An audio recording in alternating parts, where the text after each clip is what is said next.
চলে যাচ্ছি, শেষ। এখন বাসায় চলে যাচ্ছি, আড্ডা দেওয়া শেষ। অনেকক্ষণ গল্প করলাম আপনাদের সাথে, অনেক কিছু শেয়ার করি মনের আবেগে, এটাই আর কি বাস্তব। তো অনেকেই অনেক কিছু দিয়ে ভাইরাল হয়।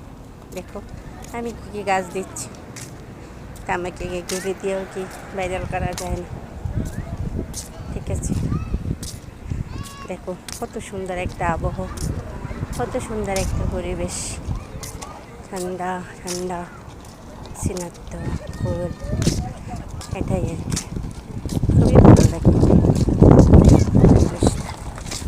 শুধু জোড়ায় জোড়ায় জোড়ায় জোড়ায় ঘুরে, আর আমি শুধু দেখি আর ফিল করি কবে যে বাড়িতে যাবো, আর কবে যে সবার সাথে একসাথে হবো। আল্লাহ ভরসা, আল্লাহ একদিন কেউ নিবেই, আসে না কেন? সেটাই কাছে ফিল করি, আল্লাহ ভরসা। কত সুন্দর আবহাওয়া।